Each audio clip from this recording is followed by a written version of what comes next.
아토피 피부염 지수, 그다음에 가려움 지수 이런 것들을 낮추는 그런 균을 개발했었어요. 그래서 저 당시에는 저게 되게 신기했던 일인 게 어, 이게 마이크로바이옴이라는 개념이 한 2005년, 6년 되면서 좀 구체적으로 실험 결과들이 나왔기 때문에 저 때만 해도 장 건강 외에 미생물이 할 수 있는 일이 있어? 이런 생각을 되게 많이 했고, 그 당시에 저 이제 유럽 알레르기 면역 임상학회라는 데 가서 이걸 발표를 했었는데, 그때 학술상을 탔었거든요. 근데 탔던 이유가 의사들이 찬반 토론했었어요. 아토피를 프로바이오틱스나 미생물, 마이크로바이옴의 변화로서 개선할 수 있느냐 없느냐.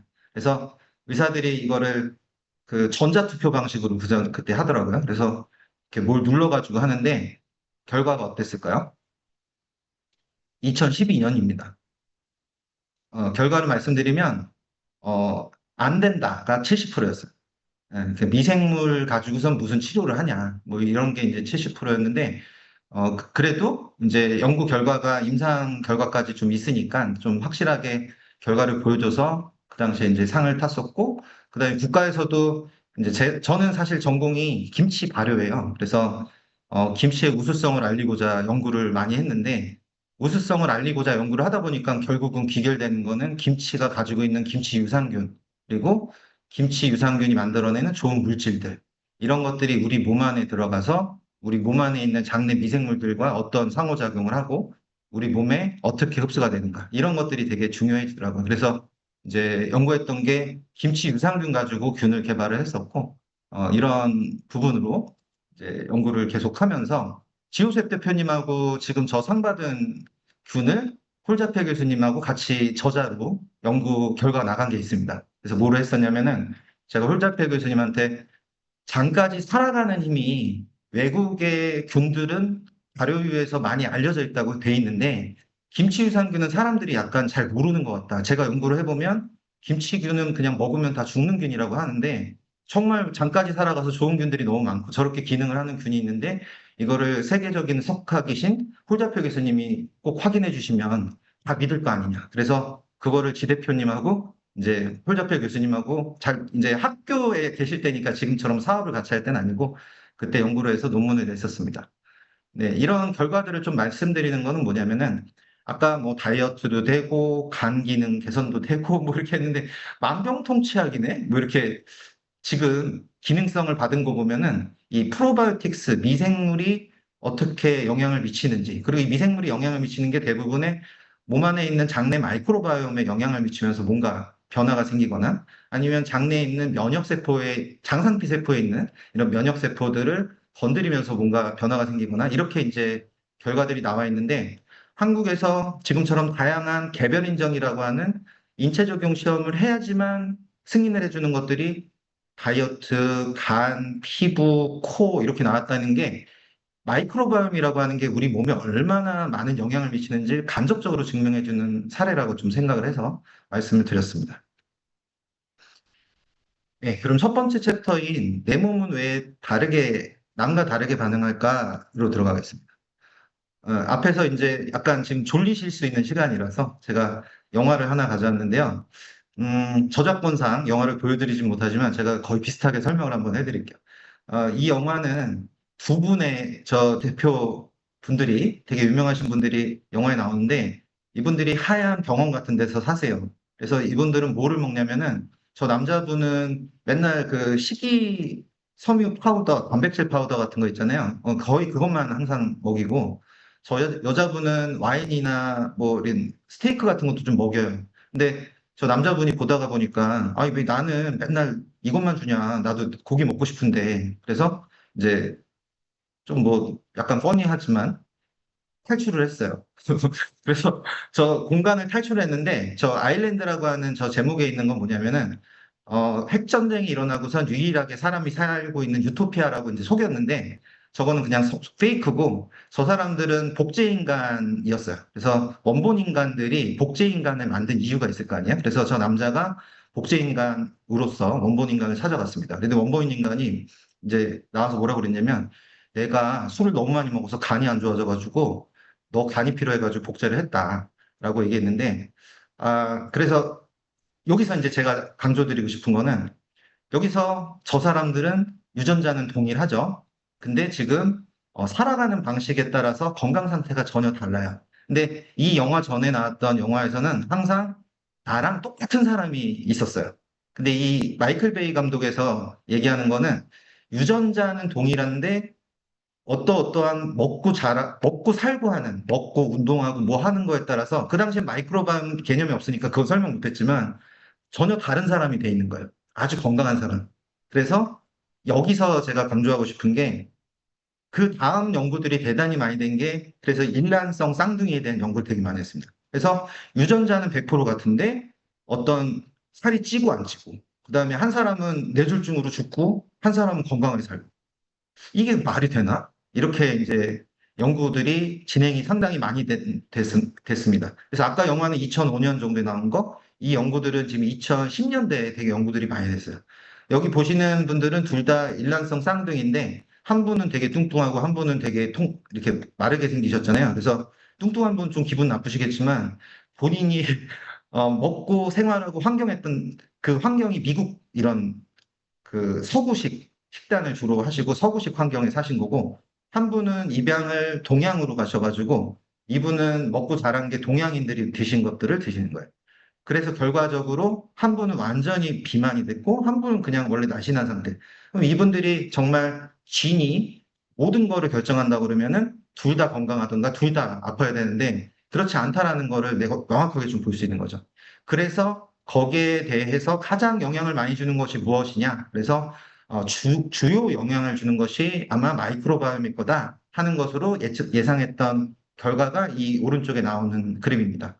그래서 이제 결과에서 보시면은 지금 뚱뚱한 분의 균이 없는 동물한테 줬는데요. 이렇게 되면은 저 균이 만약에 역할을 한다 그러면 얘가 뚱뚱해질 것이다 라고 이제 가정을 한 거예요. 그래서 아까 2005년에 제프리 고든이라고 하는 박사가 저 연구를 처음 했는데 이제 그때는 마우스를 가지고 이제 마우스끼리 뭐 뚱뚱한 마우스의 거를 넣어주고 이런 식으로 했고 이때는 사람 거를 가지고 있는데 사람 거를 해도 마찬가지로 이거를 받은 그러니까 공여자 준 사람이 뚱뚱하면 받은 마우스도 뚱뚱해지더라. 이렇게 결론이 났습니다. 그래서 둘은 먹은 건 동일해요. 저 마른 사람 거를 받은 애와 저 뚱뚱한 사람 걸 받은 렛 마우스는 동일한 시기를 한 거를 전제로 합니다. 그러니까 똑같은 걸 먹어도 한 명은 살찌고 한 명은 살 안 찌고 이렇게 되는 거죠. 그래서 어머니들이 이제 보통 농담으로 많이 얘기하시는 게, 나는 물만 먹어도 살이 쪄, 이렇게 얘기하는데, 물만 먹어도 살이 찌신 분이 간혹 있으신 거예요. 그래서, 나 너무 많이 먹어서 그렇다, 이렇게 생각 안 하셔도 되고요. 장내 마이크로바이옴의 변화가 그런 영향을 줄 수 있다라는 점 이해를 좀 하시면 좋을 것 같아요. 네, 그러면은 이제 마이크로바이옴이 반응을 일으키는 데 있어서 중요한 꼭지 중에 하나인 먹는 거로 들어가겠습니다. 먹는 게 얼마나 중요하냐. 근데 먹는 거를 먹어도 다른 반응이 나온다. 이게 이제 여기서 말씀드리고 싶은 핵심이고요. 그림에 보면은 이스라엘 엘리나 부 그룹이라고 하는 데서 연구를 했습니다. 각 사람이 가진 어떤 사과나 어떤 음식을 먹었을 때 반응이 같은지 다른지를 연구를 했어요. 그 결과로 보면은 지금 그림에서 보시는 것처럼 반응이 다 다르다. 그래서 어떤 사람은 먹자마자 혈당이 바로 올라가고 바로 인슐린이 올라가면서 혈당을 바로 내려주는 사람도 있고 어떤 사람은 혈당이 좀 천천히 올라가고 인슐린이 나중에 올라가면서 나중에 막는 사람이고 어떤 사람은 인슐린이 바로 올라가면서 혈당 올라가는 걸 막아줬다가 뒤에서 혈당이 올라가고 그래서 이러한 차이가 있는 것이 왜 차이가 있는지를 찾아보니까 결국은 이 사람들은 다 마이크로바이옴의 차이들이 있더라. 그래서 당을 이용하는 데 있어서 이런 인슐린 레벨의 차이의 변화라든가 이런 것들이 장내 마이크로바이옴에서 이루어진다라는 것을 이제 밝혀냈습니다. 그리고 이제 오른쪽에 보면은 여러 가지 물질들이 지금 어디를 지나가죠? 장상피세포라는 거를 지나갑니다. 그동안에 매개가 되는 것이 저 미생물이라는 게 있고, 저 미생물들이 어떤 상태냐에 따라서 밖에서 들어가는 LPS나 TMAO 이런 것들이 나쁜 물질인데, 나쁜 물질들이 안으로 쑥쑥쑥 들어가기도 하고, 좋은 상태일 때는 안으로 안 들어가게 막아주기도 하고, 이렇게 되는 게 마이크로바이옴이라고 하는 것을 여기서 좀 이해하시고 넘어가시면 좋을 것 같아요. 그러면 어떤 걸 먹으면 내가 건강해지는데 어떻게 생활해야 되는데 그래야지 미생물들이 좋아지는데 이런 궁금증이 있으실 텐데 답은 내가 먹고 싶은 걸 먹는 게 아니고 내 미생물이 좋아하는 걸 먹으셔야 돼요.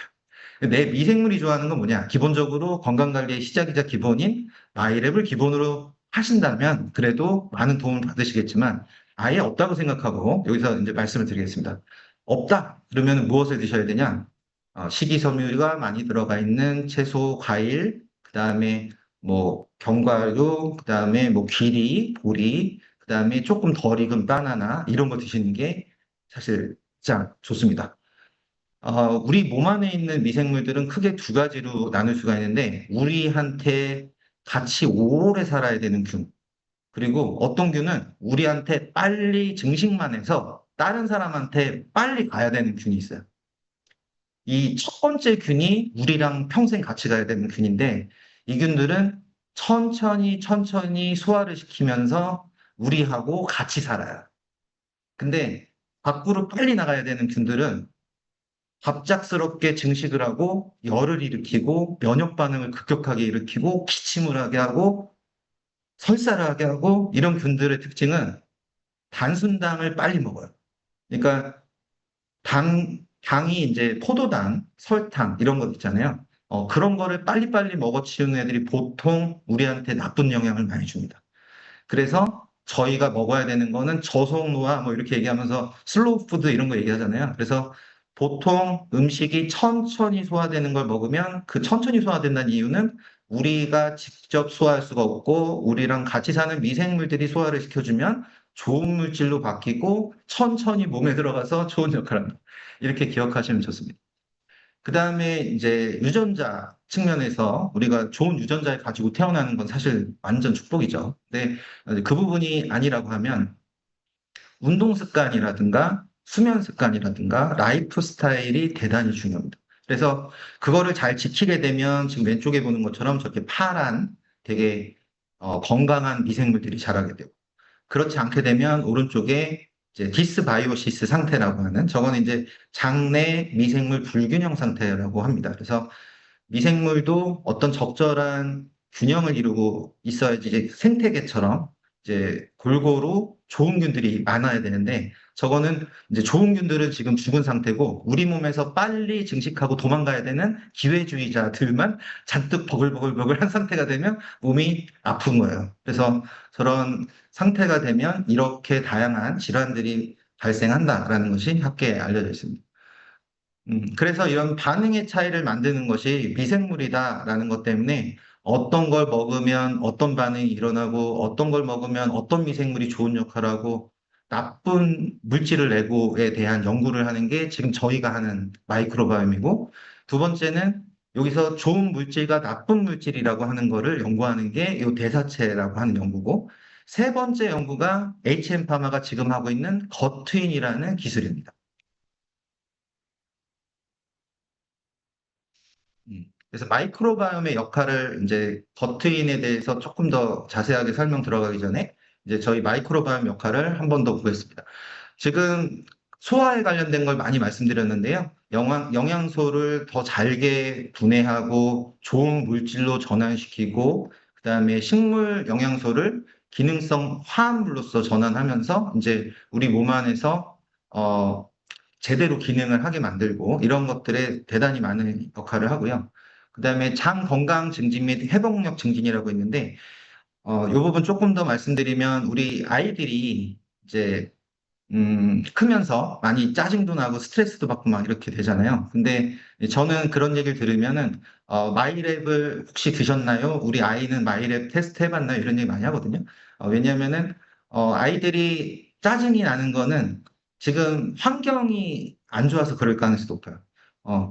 학교에서 스트레스도 많이 받고 그러면서 애들 요즘에 걸그룹 따라한다고 많이 먹지도 않죠. 그러니까 다이어트도 너무 많이 하지.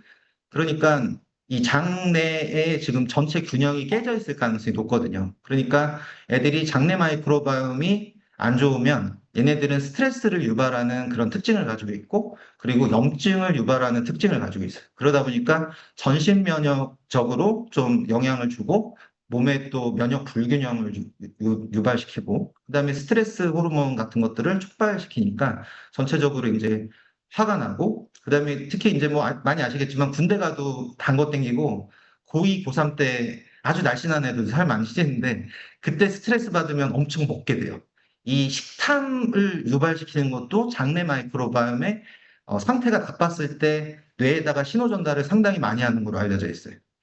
그런 부분들이 이제 장내의 상태에 따라서 회복력이 떨어지고 이렇게 축 처지는 그런 것들이 있기 때문에 회복력 증진에도 상당히 도움이 될 수 있다는 거 이해하시면 좋을 것 같고, 이제 마지막으로 가장 중요한 부분이 면역인데, 제가 프로바이오틱스와 마이크로바이옴에 대한 연구를 임상 실험, 인체 적용 시험으로 한 30건 정도를 했는데, 그것의 대부분의 실험들이 면역에 관련된 실험이었어요. 뭘 얘기하는 거냐면, 마이크로바이옴과 프로바이오틱스 이런 것들은 면역에 되게 직간접적인 영향을 주고 있다. 그렇기 때문에 많은 사람들이 연구를 그쪽으로 하고 있는 거고, 이제 최근에는 뇌 건강에 관련된 부분까지도 연구를 많이 하고 있었는데, 저는 이제 뇌 건강까지 들어가기 전에 면역 쪽을 많이 했던 이제 연구자고, 최근에 연구하시는 분들은 이 뇌 건강 쪽을 많이 연구를 하세요. 저희 회사 같은 경우도 지금 두 가지 치료제를 이제 파이프라인으로 가지고 있는 게 그 중에 하나가 우울증 치료제예요. 그래서 우리가 장내에 면역 불균형이 생겨서 염증 반응이 늘어나면 그 염증 사이토카인, 그러니까 신호들과 물질들이 뇌를 타고 들어가서 뇌에서도 뉴로 인플라메이션, 뇌 염증 같은 거를 일으키면서 전체적으로 우울증이 올 수 있다. 이런 기전을 갖고 연구를 하면서 이제 치료제를 만들고 있습니다. 그래서 마이크로바이옴이 그냥 단순하게 나 그냥 장이 불편하니까 프로바이오틱스 먹어야지. 그러면은 마이랩을 꼭 드시지 말고 그냥 좀 더 저렴한 거 드세요. 근데 마이랩은 장내 마이크로바이옴에 대해서 좀 더 근본적인 기초부터 관리하자라는 측면에서 이걸 관리하시면 좋고, 그리고 아까 말씀드린 거에 대한 그 소화 관련된 거 잠깐 말씀드리면, 저희가 엔자임 바이옴을 개발할 때 단백질 분해가 잘 안 되셔가지고 문제가 되시는 분들, 근데 단백질 분해가 잘 되시는 분들을 포착할 수 있는 기회가 있었어요. 이제 소비자 상담을 되게 많이 받다 보니까 헬스케어 상담을 할 때 장이 부글부글거려라고 하시는 분들이 있는데, 마이랩을 드셨는데 왜 부글부글거린다는 표현을 하시지 했는데, 이제 아메이의 그 단백질 파우더 제품이 식물 단백질이다 보니까 얘가 장 안에 들어가서 단백질 분해가 좀 덜 되는 분들이 계셨던 것 같아요.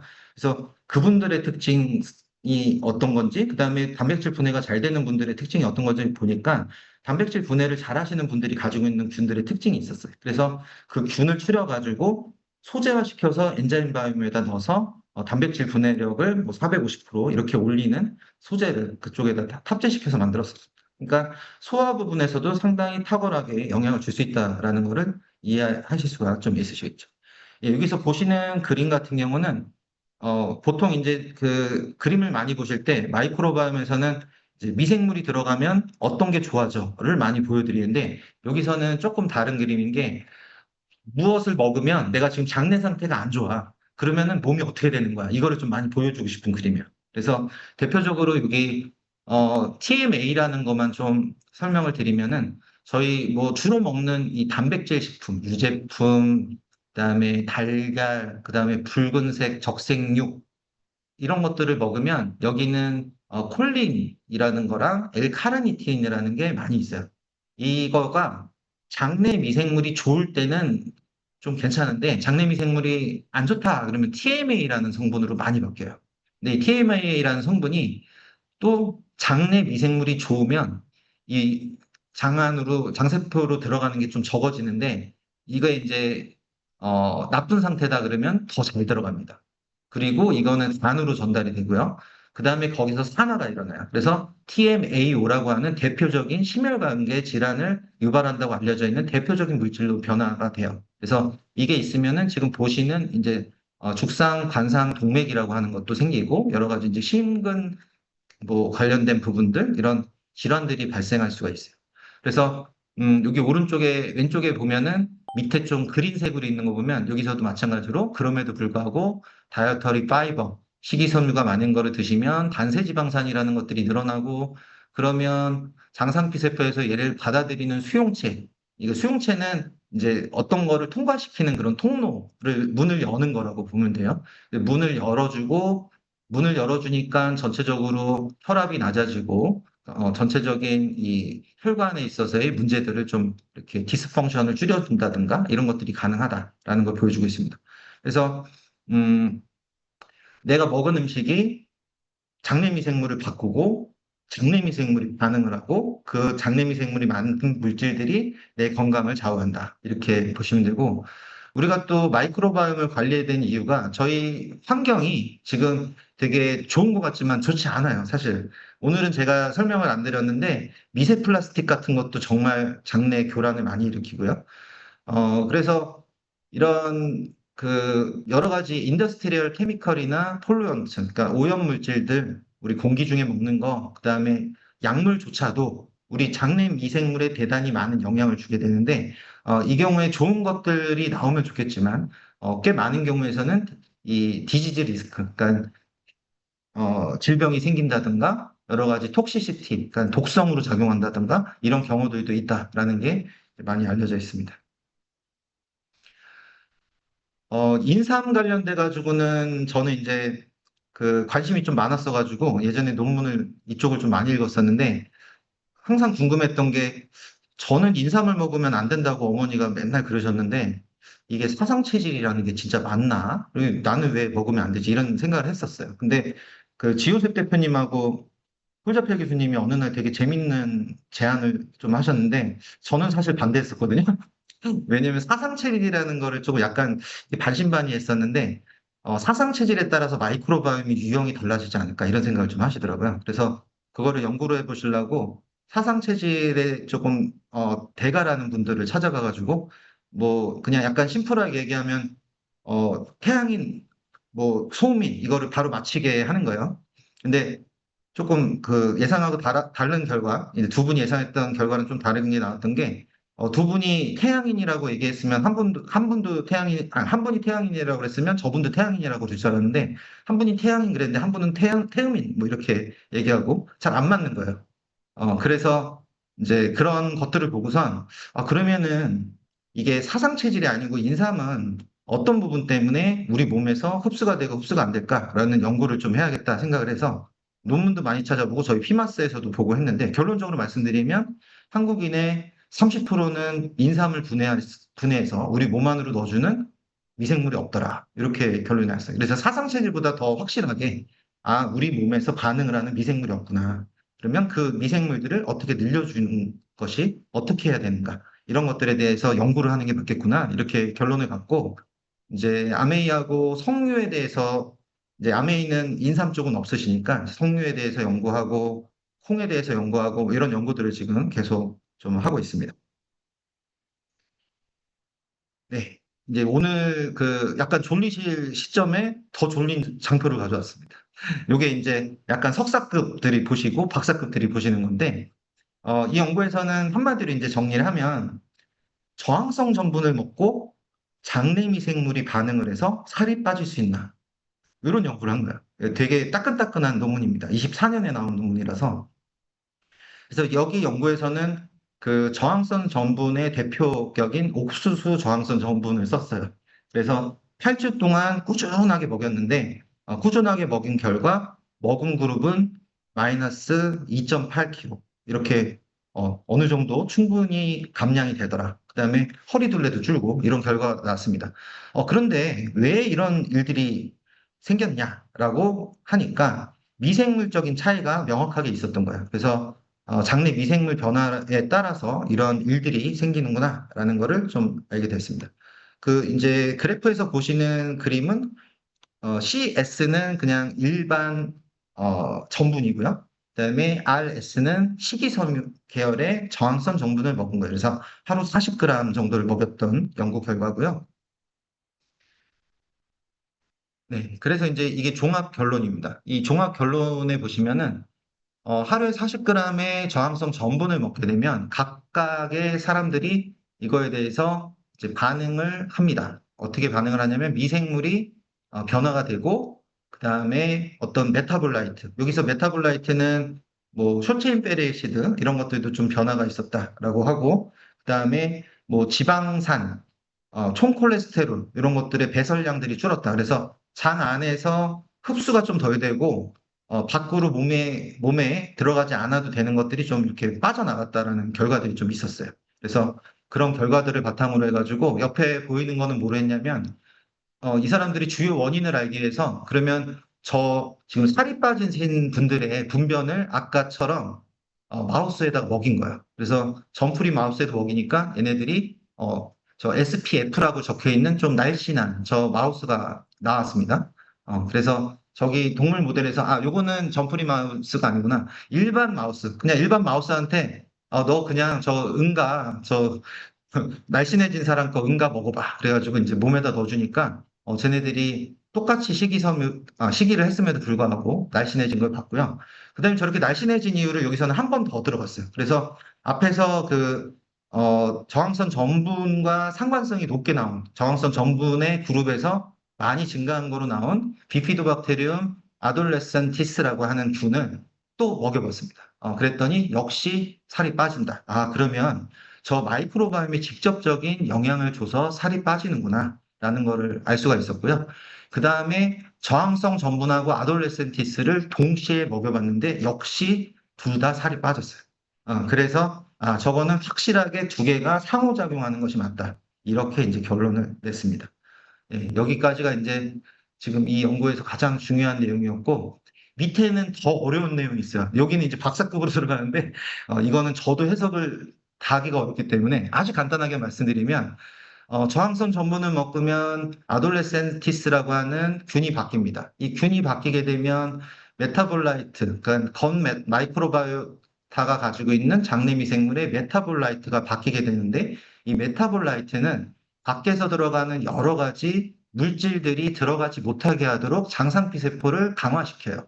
그래서 타입 정션이라고 뒤에도 설명을 드릴 텐데 타입 정션 프로테인들이 촘촘하게 되면서 장상피 세포가 방어막을 형성하고 그리고 여러 가지 이제 그 염증을 감소시키는 그런 물질들을 조절시키고요. 그러면서 염증이 생기는 것에 있어서의 사이토카인, 그 염증성 신호전달 물질 줄여들게 하고, 그다음에 아까 장에서 그냥 배출돼도 되는데 몸 안으로 자꾸 흡수되는 거 흡수 안 되게 이게 라이페이즈라고 하는 그 분해 요소, 지방 분해 요소 같은 것들이 분해를 더 뭐 이렇게 시키지 않고 밖으로 몸 밖으로 그냥 지방이 빠져나가게 하고 이러한 여러 가지 반응들이 일으켜서 된다라고 해서 요거는 이제 박사급 정도에서 이해하시는 거니까 그냥 간단하게 이런 연구들이 아주 구체적으로 되고 있구나라고 이해하시면 될 것 같습니다. 다음은 피부입니다. 제가 연구했을 때 피부가 그렇게 된다고 했는데 저는 이제 면역적인 반응을 가지고 직접적으로 면역 조절에 대한 연구를 했는데 이 연구에서는 사실 이 연구도 제가 한 연구입니다.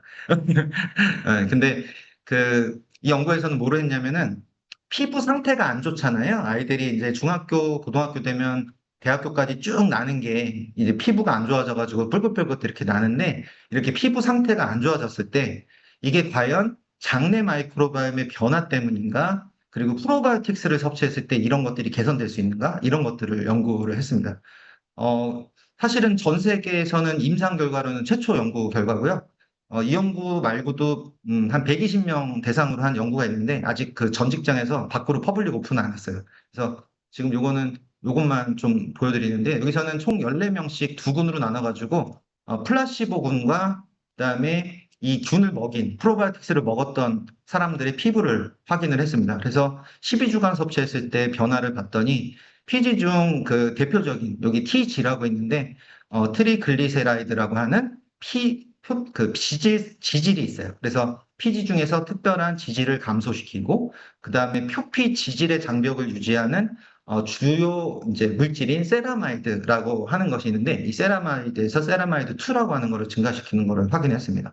그다음에 옆에서 보시는 이 A, B의 그림은 뭐냐면은 미생물과의 상관관계가 있느냐 없느냐를 봤는데 뭐 자세하게는 설명드리긴 지금 그렇지만 프로보텔라라고 하는 거랑 퍼미큐티스라고 하는 것과 증감 저 균들의 증감과 이 피지중 중성지방 TG라고 하는 수치가 명확하게 일관성 있게 같이 움직이더라. 이렇게 결론이 나서 요 이후에 추가적으로 연구된 거는 저렇게 피지가 변화하는 데 있어도 면역 프로인플라메토리 사이토카인이라고 해서 어, 염증성 반응을 일으키는 그런 전달 물질들이 증가하거나 하게 되면 염증이 더 생기더라. 이런 것들까지 좀 밝혔었습니다. 그래서 피부 건강에도 장내 마이크로바이옴이 연결된다. 어떻게 보면은 뭐 지금은 이제 뭐 들으시면서 그런가 보다 하실 텐데 한 10년 전에는 의사들도 말도 안 된다고 했던 그것들이 이제 결과로 나오고 있다라고 생각하시면 좋을 것 같아요. 네, 저희 이제 장벽에 대해서 좀 구체적으로 좀 더 설명을 드리겠습니다. 여기 보시는 그림은 저희 장 상피세포 주변을 보여드리고 있는데 내 몸 안에 있는 장 상피세포와 미생물이 공간에 지금 머무는 이쪽이 이제 음식물과 미생물이 같이 있는 데죠. 여기를 보시면은 지금 미생물들이 이 실험에서는 되게 빡빡하게 지금 뭔가 잘 지금 와 있는 것 같아요. 여기 이제 뮤커스 레이어라고 되어 있는 데가 저희가 알고 있는 장 점막인데 이 뮤커스 레이어 위에 보면은 그린색으로 그래도 좀 남아 있는 데들이 있어요. 여기가 이제 그 우리 미생물들이 살고 있는 우리 좋은 미생물들이 보통 살고 있는 그 약간 얕은 낮은 농도의 뮤커스 레이어고 요 진한데 여기는 38선처럼 아무도 못 들어가게 이렇게 막고 있는데요. 사실 그 저희 상상피세포를 막 보호해주는 그런 뮤커스 레이어입니다. 뒤에서도 설명을 드리겠지만 간세지방산이 많아지고 뷰티리산 같은 것들이 높아지게 되면은 이 뮤커스 레이어의 성분들이 점점 에피테리얼 셀이 더 많이 만들 수 있는 에너지가 돼가지고 얘들이 점점 두꺼워져요. 그런데 만약에 바깥쪽에 이 뮤커스 레이어를 형성할 수 없는 나쁜 애들, 우리 몸에서 빨리 먹어치우고 도망가야 되는 애들이 여기 많아지게 되면 이 뮤커스를 무너뜨려야지 몸 안으로 들어가가지고 아까처럼 뭐 질병도 일으키고 콜록콜록도 하게 하고 할 수 있을 거 아니에요. 그래서 이 뮤커스 레이어를 둔 상황이에요. 그래서 지금 어, 뭐 여기 보면은 면역 세포들도 다 와 있고요. 그다음에 뭔가 물질을 막 만들어내 가지고 지금 다음 병력들한테 막 얘기해 가지고 너 지금 빨리 와야 돼. 그래서 막 지금 전쟁 상황이라는 걸 하고 있고 이렇게 된 이유는 바깥쪽에 있는 미생물들이 지금 점막을 지금 많이 망가뜨리고 있고 점막이 망가지는 이유는 이 장상피 세포들이 먼저 망가지기 시작하면서 이 상피세포의 틈을 타고 독소들이 들어오고 질병을 유발시키는 애들이 들어오면서 이 점막들이 점점점 얇아지기 시작하고 얘네들이 다 이제 무너지고 그렇게 되는 겁니다. 그래서 장벽 기능 강화에서 가장 많이 이제 얘기하는 게 저희가 뷰티르산이라는 걸 많이 얘기해요. 그래서 지금까지는 단세지방산을 많이 말씀드렸는데 저희가 작년에 이제 신규 업데이트를 하면서 변화된 것이 뷰티르산에 대한 미생물을 별도로 보여드리고 있고 뷰티르산 레벨이 지금 다른 사람보다 높습니다, 낮습니다를 보여드리고 있어요. 그렇게 되는 이유가 이 장상피 세포가 지금 어느 정도 건강하냐라고 하는 것에 있어서 가장 중요한 게 뷰티르산이기 때문에 보여드리고 있습니다. 여기 그림에서 보시면은 우리 근육세포는 주로 무엇을 먹고 사냐면은 글루코즈, 그러니까 포도당을 먹어야지 얘가 형성이 더 강해져요. 단백질도 먹어야 되지만 에너지를 우리 몸은 기본적으로 글루코즈를 먹어야지 돼요. 근데 매우 특이하게도 이 장상피 세포는 글루코즈를 에너지로 이용을 많이 안 해요. 얘는 뷰티르산. 근데 이 뷰티르산은 우리 몸이 만드는 게 아니고 장내 미생물만이 만드는 겁니다. 저희가 먹은 뷰티르산이 있다고 하더라도 뷰티르산의 대부분은 위에서 분해가 되고 대장까지 내려가지 못해요. 근데 대장에서 장 점막에 붙어서 하는 애들이 만드는 뷰티르산이 우리 장상피세포에 영향을 주는 거예요. 그러면 어떤 영향을 주느냐? 우리 장상피 세포는 우리 몸에서 30% 정도의 에너지를 받고 70%의 에너지를 뷰티르산으로부터 받습니다. 그러니까 미생물이 좋지 않으면 장상피 세포는 30%만 에너지를 가지고 쫄쫄쫄 굶는 거예요. 그러니까 점점점 망가지는 거죠. 그래서 뷰티르산이 중요하다라는 점에서 가장 많이 강조하는 게 장상피 세포의 에너지원으로 쓰인다. 근데 두 번째로 조금 더 심화 과정으로 들어가면 뷰트리산을 이용하게 되면 쟤네들이 왜 에너지를 받게 되냐면 쟤네들이 산화 과정이 일어나요. 이 산화 과정은 산소를 계속 소비한다는 의미가 됩니다. 그래서 장상피 세포 근처에 산소를 소비하면서 점점 혐기성이라고 하는 산소가 없는 환경에 가깝게 돼요. 그렇게 되면 아까처럼 우리랑 오래 같이 사는 애들은 점점점 득세하게 되고 우리와 멀어져야 되는 애들은 점점 기회를 잃고 우리 몸을 빠져나가게 돼요. 그렇기 때문에 뷰티르산은 단순하게 에너지원으로만 쓰이는 게 아니고 절대적으로 혐기적인 조건을 만들고 뷰티르산은 또 저 장상피 세포의 점막을 형성하는 데 영향을 주는 에너지를 만들기 때문에 이게 계속 지금 돌아가면서 영향을 준다. 뷰티르산이 그만큼 중요하다. 이런 부분을 이해하시면 좋을 것 같고요. 두 번째 중요한 부분은 뷰티르산에서는 장벽 유지라고 하는 부분이 중요한데 장벽 유지는 아까 이제 장상피 세포들이 듬성 떨어져 있는 거를 보실 수가 있는데, 어, 전투경찰, 그냥 말씀드리면, 전투경찰 방패를 보면 이렇게 쫙 붙어 있잖아요. 거기 뭐 아무도 못 들어가죠. 이게 이제 저희가 평상시에 되게 건강할 때라고 생각하시면 돼요. 근데 이제 몇 명 없어가지고 듬성듬성 방패가 있다. 그러면 뭐 중간중간에 지나가도 되고 그렇게 되잖아요. 그래서 이거를 촘촘하게 연결시켜주는, 그 연결시켜주는 단백질들이 있는데 특히 단세지방산 중에 뷰티르산이 많았을 때 이 연결시켜주는 타입정션 단백질이라는 거를 많이 생성해주고 그다음에 얘를 느슨하게 만들어주는 단백질을 활성을 그 유전자의 활성을 줄여주는 그런 역할을 합니다. 그렇기 때문에 장벽의 유지에 있어서 가장 중요한 역할을 한다는 거 말씀드릴 수 있고 이제 세 번째 역할입니다. 세 번째 역할에서는 아까 장상피세포 쪽에 막 와 있는 면역세포들 중에 이제 보이진 않았지만 거기는 없었어요. 없었는데 Treg이라고 하는 게 있어요. 레귤러터리 T셀. 그래서 T세포라고 하는 것 중에 조절을 주로 담당하는 T셀이 있는데 이 레귤러터리 T셀이 증가하는 데 있어서 이 뷰티르산이 중요 역할을 해요.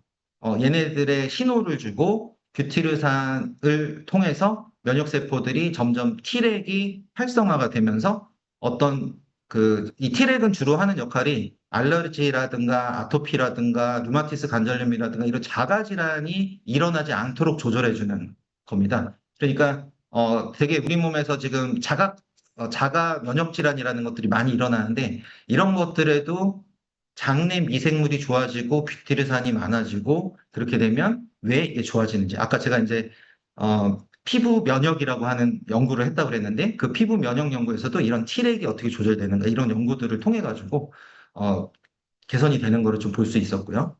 그 다음에 염증 억제 부분인데 뷰티르산은 직간접적으로 염증과 관련된 인플라메이션을 일으키는 그런 사이토카인 물질들을 적게 내도록 하거나 하는 것에 많이 영향을 줘요. 그래서 대표적인 그러니까 이런 어, 그러니까 프로 인플라메터리 사이토카인이라고 하는 게 뭐 IL6라든가 뭐 TNF 알파라든가 여러 가지 그런 것들이 있는데 그런 사이토카인들을 전반적으로 줄어들게 하는 그런 영향을 많이 줍니다. 그래서 결론적으로 말씀드리면 단세지방산이 아세틸산, 뭐 프로피온산, 뷰티르산 이런 게 있는데 결국은 아세트산, 프로피온산 이런 것들이 뷰티르산을 어떤 서포트해주는 역할에서 역할을 많이 하기 때문에 저희가 뷰티르산이라는 거를 가장 이제 건강과 직접적으로 연결된 물질이다. 이렇게 설명을 드린다는 걸 이해하시면 좋겠습니다. 네. 이 연구에서는 지금 88.1점짜리 임팩트 팩터면요. 여러분들 아시는 네이처 사이언스보다 높은 임팩트 팩터예요. 그래서 미생물 저널 중에 가장 높은 저널인데 여기서 이 논문을 찾고선 정말 되게 너무 기뻤어요. 이 논문은 사실 제가 찾았는데 이 지 대표님한테 이거 들고선 뛰어갔었습니다. 이게 뭐였냐면은 모든 사람들이 이 개인 맞춤형 헬스케어 식품과 개인 맞춤형 식품을 만들고 싶은데 보통 우리는 호스트 리스폰스, 사람이 반응을 하냐 안 하느냐를 많이 본단 말이에요. 근데 저희가 생각하고 있는 거는 미생물이 반응하는지 안 하는지를 알아내고 있었단 말이에요. 근데 여기서 보면은 이 저널에 그대로 실린 건데 마이크로바이오타 리스폰스를 확인할 줄 알아야 이 각각의 개인의 마이크로바이오타, 미생물의 반응을 볼 수 있고 그렇게 돼야지 개인 맞춤형 헬스케어 식품과 개인 맞춤형 식품을 만들 수 있다. 이런 결론을 가져온 거예요. 그래서 저희가 피마스라고 하는 걸 통해서 거트인이라는 걸 만드는 것이 그냥 단순하게 우리가 그냥 상상만으로 이거 정말 좋은 거야. 그러고서 막 하는 게 아니고 정말 그 세계적인 권위자들도 저 기술이 정말 여기 개인 맞춤형 식품의 핵심이구나라는 걸 알고 있었구나. 이렇게 이제 알게 된 부분이고요. 그래서 저희가 이제 거트인 기술이라는 걸 개발을 해서 설명을 많이 들으신 분들은 저희가 3세대에 가 있다는 걸 아실 거고 3세대는 뭐냐면은 내가 먹지 않고도 미생물을 밖에다가 저희 장내 미생물을 밖에다 복제해 놓고 얘네들이 뭐 니네 야 인삼 먹어봐. 인삼 먹고 내가 좋은지 아닌지 비타민 먹어봐. 프로바이오틱스 이거 먹고 내가 좋은지 아닌지 먹어봐 하면은 얘들이 먹어보고서 반응을 하면 내 몸 안에서 우리 지금 반응을 하는 미생물이 있구나. 난 인삼 먹어도 되네. 이런 거 알 수 있는 거예요. 그래서 지금 아메이에서 프로바이오틱스 6종에 대해서 이제 서비스를 하고 있는데 영구적으로는 더 깊이 들어가서 이제 이런 분석들도 저희가 할 수 있고 뭐 아메이하고는 지금 그런 연구 한참 하면서 다음 이제 제품들에 대한 연구들을 준비하고 있습니다. 저희랑 유사한 기술들이 있긴 하지만 그렇게 획기적으로 지금 상용화돼서 판매하고 있는 서비스는 아니고요. 여기 대표적으로 지금 네덜란드 TNO라는 데가 있는데, 저기에다가 제가 전 직장에서 샘플 2개를 맡겨보려고 했어요. 그래서 견적을 받았는데, 샘플 2개에 연구기간 1년, 그 다음에 연구비는 1억 5천 달러가 있었습니다. 그게 여러분들 지금 22만 원에 받아보는 서비스예요. 그거보다 훨씬 더 많은 정보들을 지금 연구를 해서 제공을 해드리고 있거든요. 그래서 이 연구들은 상당히 이제 그 장내 미생물을 밖에서 생체 외에서 그대로 복제한다는 게 상당히 어려운 기술이다라는 걸 좀 이해하실 수 있을 것 같고요. 지금 시간이 얼마 안 남았는데 벌써 챕터 1이 이제 끝났거든요. 그래서 속도를 조금 내도록 하겠습니다. 정해진 시간이 있어서. 저희가 중요하게 생각하는 부분은 그래서 300분을 대상으로 해가지고 마이랩 런칭 전에 먼저 사전에 이제 여러 가지 검토를 했었고요. 그래서 결과적으로 미생물이 골고루 다양해지면 좋을 거야라고 했던 부분에서 확실한 근거를 확보했고, 그 다음에 아까 단세지방산을 포함한 그 지금 뷰티르산을 포함한 단세지방산들이 정말 늘어나라고 하는 부분에서도 이제 긍정적인 결과 확보해가지고 마이랩이 나왔다는 점 확인해 주시면 좋겠습니다. 네, 마지막 챕터로 넘어가겠습니다. 음, 지금 저희가 데이터가 많다 하는데 사실 이 데이터가 많은 게 왜 좋은 거지? 라는 생각을 많이 하실 거예요. 그래서 어저께도 제가 이제 외할머니 산소에 좀 갔다 오려고 예전에 거기 가려면은 보통 1시간 정도는 넉넉하게 해서 갔었어요. 왜냐면은 뭐 2시간밖에 안 걸린다고 그러면 한 3시간 반 걸리고 뭐 이러니까. 그랬는데 최근에는 요번에도 보면은 뭐 약간의 차이는 있지만 거의 뭐 1시간 반 만에 도착한다 그러면 1시간 반 만에 이제 도착하는 시대가 됐거든요. 그래서 데이터 같은 경우는 내가 정확하게 내 상태를 알 수 있는 데 있어서 정말 좋은 무기가 되는 거예요. 만약에 데이터가 부족한 상태다 하면은 아무리 뭐 좋은 것처럼 보이는 결과지를 제공을 한다고 하더라도 여러분들의 실질적인 어떤 뭐 무엇이 필요한지를 정확하게 예측하거나 그리고 이거를 드셨을 때 이러이러한 개선이 될 수 있다. 이런 것들을 알려드리기가 어렵거든요. 그래서 아까 사람마다 다 반응이 다르다는 걸 지금 계속 이해하고 계신데 그러면 여러분들 각각의 마이크로바이옴은 어떻게 다르시고 그 다른 부분들이 어떠한 솔루션으로 해결이 돼야 되는지를 각자가 다 다른 처방을 받을 수 있는 세계로 가는 게 이제 맞춤형이고 그것을 더 정교하게 하기 위해서 필요한 것들이 이 데이터베이스다. 근데 전 세계에서 가장 많은 마이크로바이옴 데이터를 가지고 있는 게 저희와 아메이다. 이렇게 기억을 하시면 좋을 것 같습니다. 두 번째로 바이오 테크놀로지에 이어서 저희가 AI 기술을 좀 활용을 했는데요. 저널에서 13만 건의 저널에서 데이터를 가져와서 어떤 거를 준비를 했냐면은 개인의 마이크로바이옴의 어떤 변화만 가지고 내 질병이 앞으로 늘어날 수 있는 확률이 있는가 없는가 나는 어떤 질환에 노출될 가능성이 가장 높은가를 학술적으로 가지고 있는 데이터만 가지고 찾아봤습니다. 그래서 이게 논문이 작년 11월에 나갔는데 여기서 되게 좋은 저널에 나갔던 이유가 알츠하이머가 있으신 분과 알츠하이머가 없으신 분들의 데이터를 랜덤하게 제공해서 지금 각 그룹, 특히 알츠하이머 그룹에서 이제 관심이 있었겠죠. 그래서 정상인 그룹에서는 뭐 여러 가지 데이터들이 있으니까 얘는 이제 막 헷갈리기 시작하지만 알츠하이머 그룹에서 얘가 알츠하이머 환자가 될 수 있는 확률이 높다라는 거를 딱 밝힌 거예요. 그래서 알츠하이머가 발병할 수 있는 확률이 지금 이 그룹에서는 가장 위험한 질환이다라고 해서 얘가 밝혀냈었습니다. 그래서 저희 바이오 테크놀로지 아메이와 HM파마가 같이 연구하는 그 데이터와 지금 미네르바라고 하는 한 4년간에 걸쳐서 지금 개발해 놓은 저 프로그램이 결합을 하면 세계 누구도 따라올 수 없는 그런 내가 앞으로 어떠한 질환에 걸릴 수 있는지 뭐 이런 것들을 예측하는 서비스로도 넘어갈 수가 있겠죠. 다만 여기서 지금 저희가 상당히 지금 아메이랑 계속 힘든 거는 비의료라고 하는 부분. 그러니까 의사들이 하는 영역이 아니라는 것 때문에 뭐 단어도 좀 이제 질병명을 쓰지 않고 그다음에 질환의 예측 이거 의사가 해야 되는 거 이렇게 돼 있다 보니까 여러 가지 어려움이 있지만 어쨌든 영구적인 측면에서 앞으로 방향성 계속 그런 근거들을 만들면서 갈 수 있다라는 거를 이제 알려드리고 이제 저희 건강 서비스에서는 이것들을 잘 활용해야겠죠. 예. 그래서 이제 말씀드린 것처럼 퍼스널라이즈드 프로바이오틱스 뉴트리션이 나올 수 있다. 이렇게 말씀드리고 제가 최근에 보면은 그 마이 웰리스 랩이 나온 다음에 마이 웰리스 랩하고 마이 랩이 조금 더 결합이 되면 좋을 것 같은데 이제 고객님들이 조금 그 부분에 대해서 어떻게 연결이 되지? 이 부분을 좀 이해하시면 좋을 것 같아서 여기 디지털 트윈이라고 하는 거를 표방하는 마이 웰리스 랩을 좀 가져왔습니다. 마이 웰리스 랩 같은 경우는 내 건강 정보들도 들어가고요. 그리고 내가 지금 어떻게 살고 있는지가 들어가면서 결국 분석 결과가 나와서 노화와 관련된 속도, 그다음에 만성 질환과 관련된 결과, 그다음에 근육 밸런스와 관련된 부분. 어떻게 보면은 이제 에이징과 관련된 노화가 되는데 관련된 것들이 실제로 지금 밸런스 있게 다른 사람보다 내가 늦은가 빠른가 이런 것들을 지금 많이 보고 있는데 이 겉트윈의 결과에서도 저희가 장내 마이크로바이옴,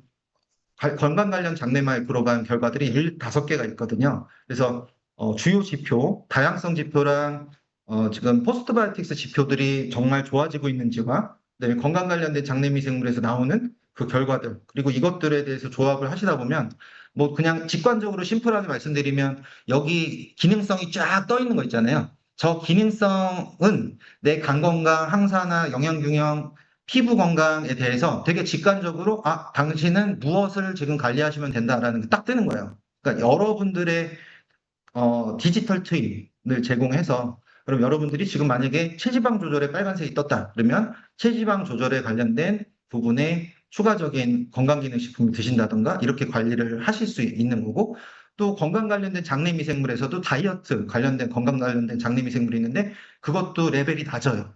그러면 분명하게 올려주셔야 되는 이유가 있는 거죠. 이렇게 해석을 하시면 좋을 것 같습니다.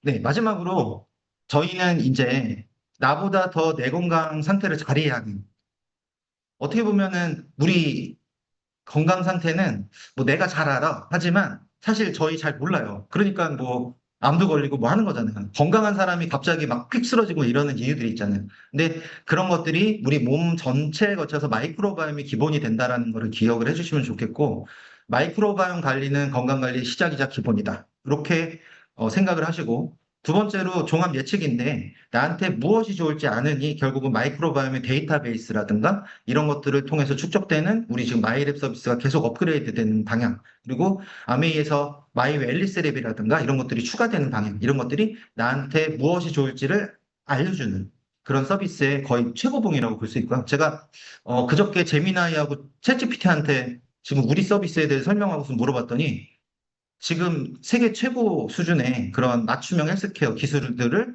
이미 하고 계시다. 이렇게 답변을 하더라고요. 여러분들도 한번 물어보시면 좋을 것 같아요. 마지막으로 아메이는 크게 두 가지 강점이 있는데 정말 많은 제품들을 다 가지고 계신 것 같아요. 아까 그 건강기능식품과 관련된 그 라이브러리들을 다 이제 그 라인업을 쭉 보시면은 아메이가 안 가지고 있는 게 없습니다. 그러니까 여러분들이 정말 선택해서 드실 수 있도록 다 준비가 되어 있고 마지막으로는 정말 강력한 파워를 갖고 계신 우리 아메이 ABO 리더분들이 계시기 때문에 우리 아메이의 미래가 매우 밝다고 생각하고요. 음, 저도 이제 사실 나중에 제가 요즘에 강연 가서도 가끔 얘기하는데 저 나중에 은퇴하면 아메이 ABO 될 거예요. 뭐 이런 얘기 많이 해요. 되게 좋은 직업이라고 저는 생각합니다. 고객들하고의 소통을 통해서 건강하게 만들 수 있는 그런 방향을 계속 지금 제시하시고 계시고, 예전에는 치약이나 뭐 이런 샴푸 이런 것들 뭐 위주로 해서 많이 이제 안메이가 알려졌다 그러면, 지금은 진짜 건강을 혁신하는 부분에서 선도권에 있다라고 생각합니다. 저희가 지금 Q&A가 있는데 시간이 좀 부족해서 제가 빠르게 일단 어, 이해가 되실 수 있게 Q와 A를 하겠습니다. 그래서 조금 빠르더라도 이해해 주시면 감사하겠습니다. 마이크로바이옴 유산균은 한 포 이상 먹어도 되는지 궁금합니다. 법적 기준은 100억 마리 이하로 먹는 건데 저희는 50억 마리입니다. 그래서 하루 2포 정도 드시는 거는 법적 기준 안에 들어가고요. 사실은 그리고 이제 어, 안전한 균들로 만들었기 때문에 그거를 넘어간다고 해서 많은 문제를 일으켜가지고 그렇게 만든 건 아니고, 고시형 프로바이오틱스라고 하는 균들은 시험을 하지 않고 그냥 고객한테 팔 수 있는 안전한 균들이거든요. 그런데 혹시 모르니까 사람마다 다를 수 있고 만드는 회사마다 균이 다를 수 있으니까 100억 마리 정도만 드세요. 이렇게 한 거예요. 그래서 여러분들이 드시면서 어느 정도 적당 수준에서는 나는 먹어도 문제가 없다라고 하는 농도가 아마 있으실 텐데, 그 정도 안에서는 괜찮으실 수 있어요. 법적 기준은 이해를 하시면 좋을 것 같고요. 마이크로바이옴에서 유해한 부분은 장 건강에 한정되는지요? 그렇지 않습니다. 지금 보여드리는 많은 균들이 이제 식중독균과 관련된 부분들이 좀 있고, 많이 이제 위험한 균들이기 때문에 대부분은 지금 음성이 나오고, 일부 균이 결장해서 상대하는 좀 몸이 안 좋고 염증 반응이 있거나 이럴 때 이제 좀 나오는 균이 있는데, 그 균은 결장해서 평소에도 나오는 분들이 한 40% 있으세요. 그래서 그렇게 이제 걱정 안 해도 되는 균이 하나가 있고요. 그다음에 마이랩 서치해도 되나요? 보편적으로 이제 아주 심한 질환이 있어가지고 장이 다 망가져서 정말 미생물에 대한 게 뭐라도 들어가면 안 좋아라고 의사가 뭔가 이렇게 하시는 분이 아니라고 하면 프로바이오틱스 정도의 그 섭취는 드셔도 문제가 없습니다. 그다음에 항생제를 드셨을 때는 한 2주 정도 항생제를 드시고 나서 좀 지나면 장이 또 다시 약간 항생제를 먹기 전의 상태로 좀 비슷하게 이제 가려고 하거든요. 이제 그때쯤 드셔도 좋고, 아니면 그냥 항생제 드시면서 계속 드셔도, 저희가 항생제 내성이나 뭐 이런 부분에 문제가 있는 균들을 쓰는 게 아니기 때문에 드셔도 되고요. 그다음에 두 번째 검사에서 먹었는데 조금 그전보다 약간 효과가 없는 것 같아요라고 그랬는데, 기분상 그럴까요? 그랬는데 이제 저희 그 단세지방산의 증가라든가 미생물 다양성의 증가가 되는 제품을 명확하게 드리긴 하는데, 이제 본인이 스스로 느끼실 때 조금 변화가 없지 이렇게 느끼시는 분들이 가끔 있다 그러면, 일단 저희 좀 믿고선 조금 더 드셔보시면서 어 약간 용량을 조금 더 늘려보시면서 드셔보는 것을 조금 권장을 드립니다. 그래서 이 프로바이오틱스 계열도 그렇고 이제 대부분의 효과 있는 이제 뭐 약도 그렇고 건강기능식품들은 농도 9배 실험이라는 걸 하는데, 조금 효과가 조금 덜 느껴진다 하면은 아까 한 포 드시던 거 2포 정도 이렇게 드시는 거는 괜찮으실 것 같아요. 그다음에 아이 어른 평균값이 같은가요? 했는데 전혀 다른 그룹으로 지금 저희가 데이터를 내고 있어요. 아이들은 한 1000명 정도로 해가지고 14세, 만 14세 미만, 그다음에 어른들은 그 이상으로 돼 있어서 만 14세가 된다 하면은 어른들의 데이터들과 비교가 되기 시작합니다. 네. 네, 그럼 이상으로 발표 마치고 이제 사회자께 넘기도록 하겠습니다. 네, 긴 시간 경청해 주셔서 감사합니다.